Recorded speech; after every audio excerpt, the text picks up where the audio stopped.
Hello, welcome Joyful Collective. My name is Tandy McBride, and we are going to talk about time management and tech tips for your direct sales business.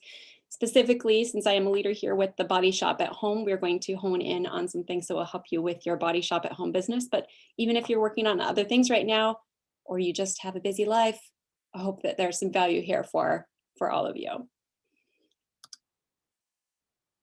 So the overview of today's meeting, we are going to talk about the challenge. Why do we need time management? We'll talk about time blocking and task batching. I'm going to sneak peek our up and coming Bodyshop Social app. Very excited about that. We will touch on the 80-20 rule, talk about some IPAs. If you haven't heard of IPA, no, it's not the beer. It is income producing activities in this case. We will touch on tech tips for managing your booking calendar, social media, social selling, and very important customer follow-up flow. This is a little bit of a side topic that we can deep dive into, but considering we're talking about calendars and time management, I wanted to throw that in here as well. And of course, the ever so popular topic of multitasking without burnout. And you're not going to believe, it's not going to be what you think we're going to talk about with multitasking. All right, again, we're going to be about 30 minutes on this presentation, and we'll put this up on YouTube after for our replay. So the challenge, do you ever feel like there's not enough time in the day, enough days in the month? Check.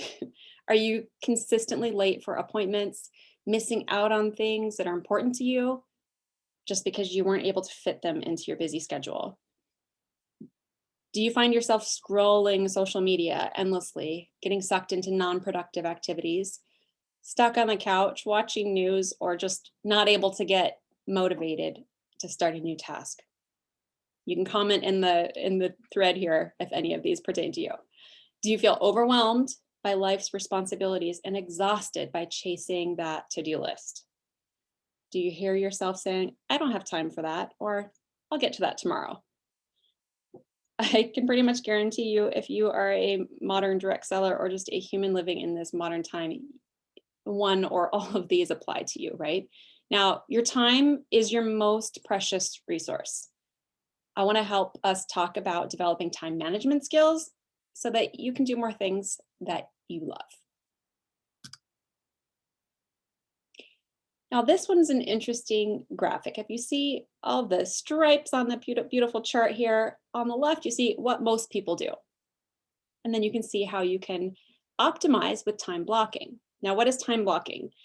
It's a time management method that has you divide up your day into blocks of time, essentially.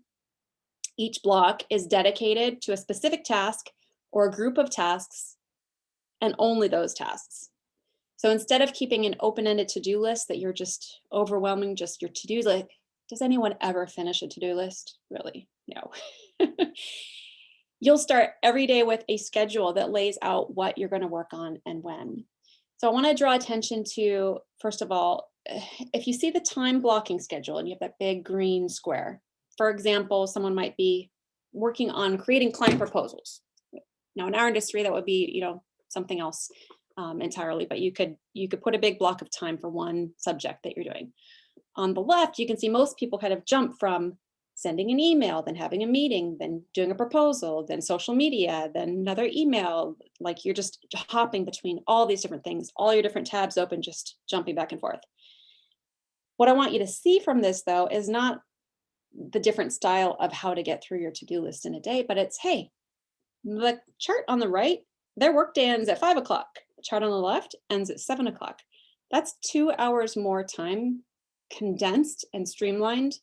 And look at that lunch break. They actually had more than a 15-minute lunch break because they were able to streamline their day. So time blocking.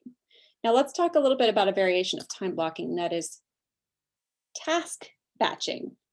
Okay, I can't say the word batch and not think of chocolate chip cookies, so this will help you remember. Task batching is when you group similar, usually smaller tasks together and schedule specific time blocks to complete them all at once. So when you tackle similar tasks in a group, you'll limit the amount of what is called context switching that you have to do throughout the day, saving you time and saving you energy. In my house, I call them up downs. I'm a mom of a 5-year-old and an almost 8-year-old. And every time someone needs something, needs a Band-Aid, needs a cup of water, needs help with homework, the doorbell rings, whatever it is mom's doing, up downs. And that's what we know it here. So that's your context switching, if you will. And when you get interrupted, when you're in a task and you get interrupted, it's hard to get back into that task. So you lose your valuable time and energy trying to get back into it. Now, of course, you're going to have up downs. You're going to have life, especially if you're working from home. And I'm not saying to ignore your kids. What I'm saying is if you can streamline and batch out projects, then you can get that start to finish without start, finish, start, stop, start, stop, start, stop. You can get a lot more done. Example, daily task batching. You might just check your email in 2 20-minute blocks of the day, if that works in your business, in your life, rather than open your email, check, open your email, check, open your email, check all day, every day, right? One example. A weekly task batching example that I find in my business really, really helps is once a week, you schedule out your social media posts for the entire upcoming week. You may also know which Facebook parties, if you're doing party plan, which parties you're doing in the upcoming weekend or next week, and you can sit down and schedule those. So within one batch of time, you're scheduling everything for your social media, then you don't have to look at it every day, every day, every day, every day, every day. Right? Of course, you're going to drop in things throughout the week to personalize it, and things happen that you want to share in the moment. But if it's something predictable, you want to batch it out and save time. Now you say, who has time to sit down and batch content? Okay, I know some people that batch it out a week in advance or a month in advance, and they're superstars. I can't do a month in advance. Things change, promotions change, but let me tell you a little something. I'll let you watch this and we'll talk about it. A new app coming.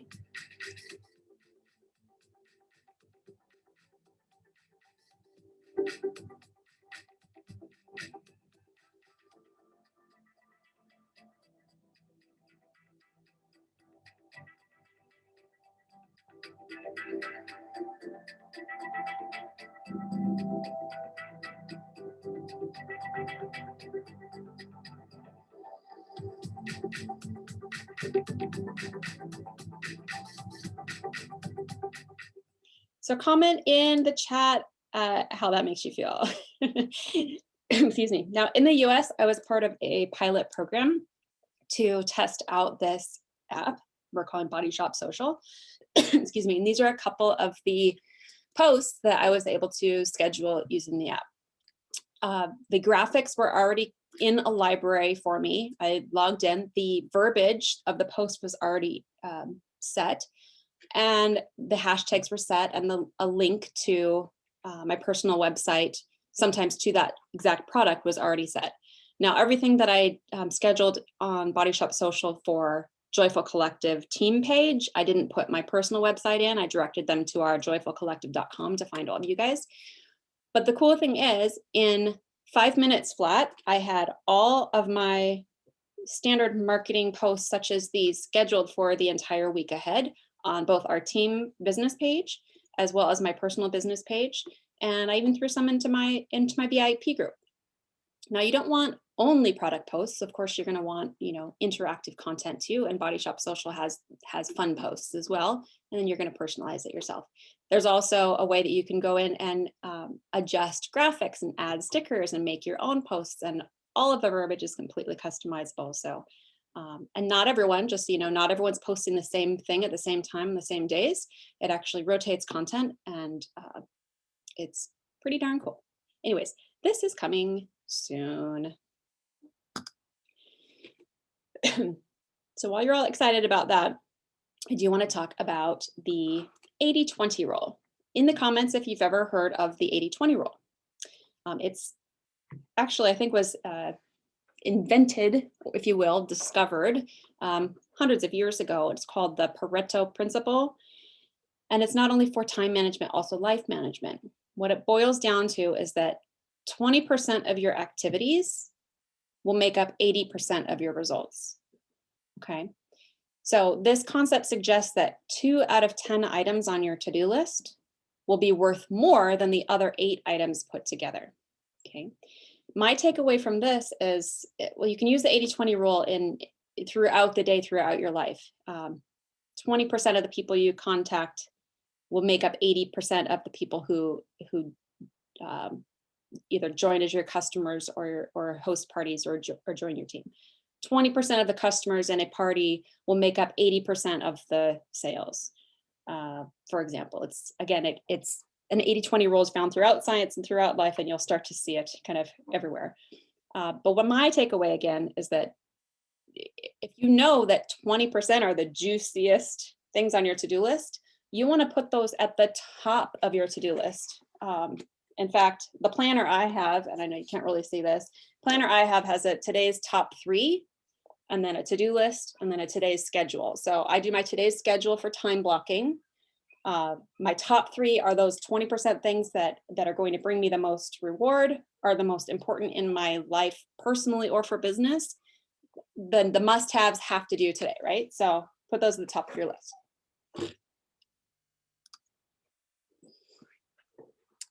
Now let's talk about what is an IPA? An IPA is an income producing activity. Income producing activities are tasks that are designed to support your income goals versus the busy work that do not contribute to an income producing activity. Some IPAs are networking. It's always good to meet people, especially in a network marketing business. Vendor events, parties. Those ones are the most obvious because you're there selling. Of course, the goal of vendor events and parties isn't just selling, it's also to book out other parties and events and have people join your team. Going live to promote your products, getting referrals, keeping in touch, marketing with a goal, and that's again not just blasting on social media, but marketing with a specific goal, opportunity calls, following up with leads, upselling, cross-selling, contacting past customers or hosts. We're going to talk a bit about follow-up, gift sets or sample packs. We have an awesome year-round gifting selection here with the Body Shop, so you want to check those out. But in the comments, if you could just chat with each other about what some other IPAs would be, and also what some things that are not an IPA. Okay. I think sometimes if your to-do list is too long, you might get stuck in that out of the 80-20 rule, right? You're getting stuck in that 80% of things that don't bring you anything versus that 20% that is bringing you the most. So focusing on that. And sometimes this can mean too that 20% of your outreach in social media brings in 80% of your leads and customers and sales. So maybe you don't want to be on Instagram and Twitter and Facebook and Pinterest and whatever. You want to pick like, where is your time the most valuable and where are you seeing the biggest return? Okay.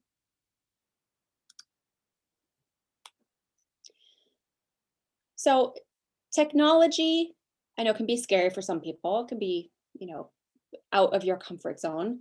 For some of you, I know technology is, like the back of your hand. It's used in everything you are. What I want from this slide is not to overwhelm you with different products and programs, but to kind of get you thinking about different things that you can do to streamline your business. Now, pretty much if it's something that you do more than once, if it's repetitive, that's my pro tip, use systems for repetitive tasks. Okay. So for example, these are some things that I use. I use a Google Calendar, and on the Google Calendar, you can sync to your desktop and your phone. So if you're at a party, you're at an event, you're out and about, you're still getting the information that you had when you were sitting at your desk in your office. You can have different calendars, color coded, and that only certain people can see for your personal, which I share a personal calendar with my family. Business, I don't bother my husband with my business calendar.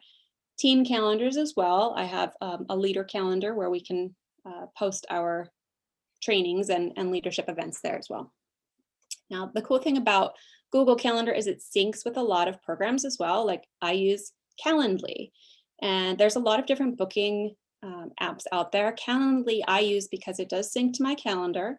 I can block out time. So it works with my time blocking. Block out times that I will make myself available for booking parties. I make time available on my calendar for one-on-one coaching calls, for discovery calls with new consultants, and coaching, etc. So I also have my Calendly synced with my Zoom, which is pretty neat. So if somebody wants to have a chat, rather than me emailing or calling or texting and saying, well, what day and time works for you? And then doing the back and forth, I just say, hey, here's my Calendly link. Put yourself in there at a time that works for you. And I already know it works for me because I have it blocked out. They just make an appointment, if you will. It sets up a Zoom link if that's the preferred method of contact. And then I can, share my screen, and the Zoom link is made automatically. It's all connected. It takes zero time on my end to set it up. I just have to look at my calendar in the morning and say, I've got a 9 a.m., a 12 p.m., what have you. There's also, besides the fact that we do get a free website from the company, there's other links that you might want to have handy. You might want to have the digital catalog link handy, for example. You might want to have an informational page for someone asking about the opportunity handy. You might want it to go directly to a party link for one of your hosts. So one thing I do is I have a link tree, which it's linktr.ee is the website, and then it's customized with your name or whatever on the end. Makes it an easy website for you to remember, and you can customize and put in all the handy links that you need at a glance. Or of course, you can do custom domains and custom websites for those things. Again, don't be overwhelmed with all of these things. We can one-on-one train on any of them that are interesting to you, but just want to give you an overview. Facebook Messenger, for example, on my business page, and check with your sponsor and your teammates or mine as well. I use autoresponders so that if someone clicks on message me, they can ask for more information about shopping, hosting, or joining, and instantly they get a response with what I would have sent to them. But again, it's a repetitive task that I've automated. And some people have gone to immediately shop or immediately join just based off of going to my business page and then clicking on those.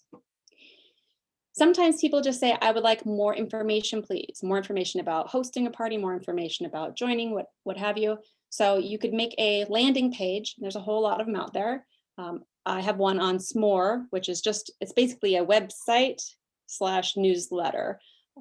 And you may have noticed I use that for our team newsletters as well. It's really, really easy to use and free for the beginning level things. Very, just drag and drop, easy. A CRM, I'm not using a CRM at the moment, but I wanted to put it in here because some people are. And whether your customer relation management tool is an app specifically for that, or it is moving things around on your Trello or on your Google Calendar or in your actual book, however you can keep track of your follow-ups with your customers, whatever works for you. But no, there's a lot of technology out there that can help with that as well. So some cool things that we do in this business, of course, are Facebook parties. And when you work together with your teammates, you can set up templates for a party, which might be a 3-day or 4-day posting in a Facebook group, for example. So we use Post My Party. Some people use SyncShare, and you can actually customize with the host name and the link to shop and have everything ready to go. Like I said, on a Monday, you can batch out your party posts for that next week. And again, saving time is what all this technology should be doing for you. Besides our our Bodyshop Social app, there's also the directly from Facebook. If you go to business.facebook.com, you can schedule out social media posts for the following week as well. So you don't need to wait for the app. The cool thing with the app, of course, is that all the content is there for you to select. So whenever you can sit down and batch out, that really is going to help manage your time. And of course, any of the corporate tools that are offered, your digital catalog, digital opportunity brochure, product fact sheets, your back office, your personal website, social selling apps, so much technology out there. If you can just figure out what things you are doing the most repetitively that you can streamline, technology certainly is here to help. So again, this would be a separate training all on its own, but because it is related to time management and repetitive tasks, I wanted to talk about follow-up in direct sales. You may have heard the term, the fortune is in the follow-up, and it absolutely is, especially in our business with a consumable product. We have almost 700 SKUs in our catalog on our website, and there's opportunity for people to try new products. But of course, if they love one shampoo, they're going to want to refill that. But people don't just come back and order necessarily without the friendly reminder and follow-up from you. I'm going to tell you a few stats here that are quite interesting. So 2% of sales are made on the first contact. Think about that. 3% on the second, 5% on the third, 10% on the fourth. Most of the sales, 80%, are made on the 5th to 12th contact. Now, of course, that's going to be different in different industries, different markets, but think about that. And there that 80-20 rule pops up again, right? Think about that. Some people don't want to seem pushy, and you absolutely don't have to be pushy, but think about all of the ads you see on TV. You're watching TV and you see an ad, you all of a sudden get hungry for that thing that they're advertising, and you want to go order pizza or whatever, right?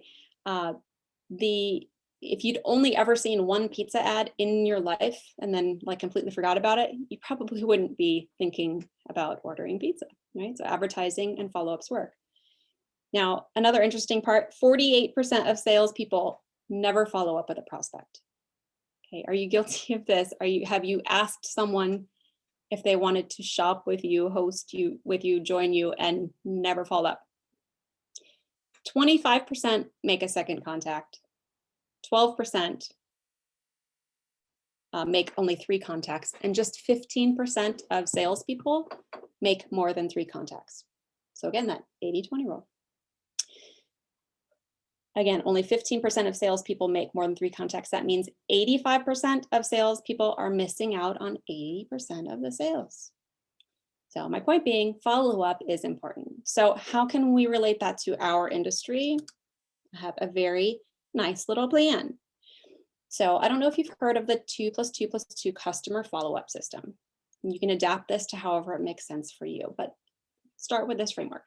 2 days after a customer orders, you'll want to follow up and thank them for their order and let them know what to expect next. You don't have to wait 2 days, but if you're waiting longer than 2 days, you're going to throw off your rhythm here.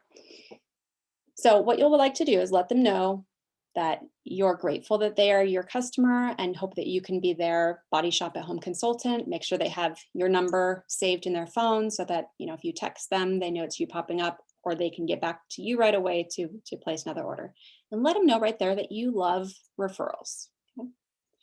Now, 2 weeks after an order, you'll want to follow up and ask how they're enjoying the products and if the products are working the way that they'd expect. Here's the part where you want to be an active listener. And again, this is the social part of selling, that you are building a relationship with them, listening to their needs and offering them alternatives. They may have tried a shampoo that was recommended that they thought they would love, but they end up not loving the scent, or what have you. So it gives you an opportunity to know what their likes are, gives you an opportunity to find out if they need another product, maybe in conversation, they're telling you another need that they have, but they're also most importantly knowing that you're giving them this platinum customer service. So after asking questions and listening, the end of the conversation, you'll always want to ask, is there anything else I can help you with today? Now, if you're saying, well, that sounds very much like I'm working in a store, that would be something someone says in a store. Yes, it is. And so many people in direct sales forget this part, that we are offering customer service after the sale, okay? And the whole time you're talking to them, of course, smile. They can hear you, smile, and be kind. Treat them how you would want to be treated, because they will remember this service and they will remember that you are taking care of them and that you are their Body Shop consultant. So you want to mark down in your calendar. Again, that's part of where our time management comes into this follow-up. 2 months after the order, you want to follow up with them, offer value. Now, if that value is helping them to pick additional products or to do a consultation or whatever value you can provide them, you'll want to also ask for referrals again and for booking. Maybe they just booked with you 2 months prior, but in another 2 months, they'll want to book again because maybe you have a new product launching, maybe you have a new party theme or a promotional offer from the company. And then ongoing, if it's a consumable product, which we do have, you'll want to check in with them every 2 months or so and just let them know you're putting in an order, again, go through the process, and they're going to think of you first every time they need Body Shop product.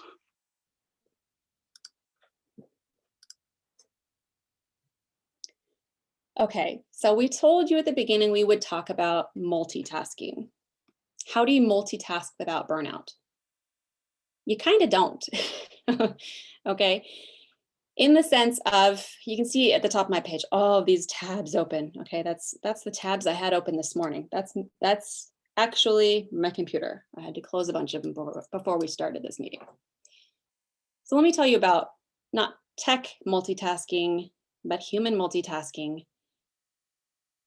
It's defined in Wikipedia as the ability to perform more than one task or activity at the same time, such as speaking on the phone while driving in a car. Hopefully you're on a headset. Multitasking can result in time wasted due to human context switching, which we talked about before, and becoming prone to errors due to insufficient attention. So if you notice you've got tabs open, you're doing 2 different businesses, 2 different emails, 2 different things at one time here, you might accidentally respond to the wrong person with the information. You might post the wrong link. You're going to make mistakes and you're going to burn out. Now, employees are often trained to be productive for maximum output. It leads to burnout. Entrepreneurs, you don't have a boss, but entrepreneurs usually are go, go, go, right? You're predisposed to working too much, which can lead to burnout. So I want to tell you, it's okay to love yourself. It's okay to not do all the things all the time. And certainly don't do all the things at the same time. Just breathe. Now, when can you multitask? Because there's certainly the ability to multitask. We all are good at it, right? So I call this multitasking with balance. For example, you could be working out and watching a movie. One is not really using the same part of your brain, and you can do those 2 things without really making mistakes. And that could be an enjoyable way to get 2 things done at once. Because maybe you're like, yeah, I never have time to work out, but I watch a lot of movies. Maybe you could do both at the same time. Talking to your family over dinner without electronics. I know this sounds silly. At our table, we try to put electronics down. Even my 5-year-old and 8-year-old have electronics, right? But spending time with people is so important. Spending time in nature is so important. And it may go without saying, of course, I'm going to talk to my family at dinner, but not everybody does. Folding laundry while you listen to a podcast. Cooking dinner while you listen to music. Taking a phone call while you walk in the backyard or take a walk to the park. I do this all the time. I have a little path in my backyard that I walk in the sunshine. Plan your errands efficiently, but not all at once. Okay. Use delivery services. Again, bring technology in where you can. Go live while you do your own skincare routine. You got to wash your face anyway. Then you can connect with your audience, chat with them while you're doing your routine. Do training with your team in cohorts. And I know some of you are very good about doing this instead of one-on-one. Now, there's always time for one-on-ones, but there are some things that could be done together in a cohort, saving everyone time. Participating in team events. The tasks are divided amongst the team, which is, I call it, I think I just came up with this, team tasking instead of multitasking. So when you're all part of an organization working together, the multitasking elements can be shared for a greater outcome. And I don't know if you're familiar, the theme of our team group, actually, Joyful Collective, is all about the happy. And so I always come to this, work together for the greater good, but we can do so much more together. So team tasking is team-tastic, right? So which new skills, systems, or tools that we talked about today, or maybe something else that you know of, are you going to implement in your business?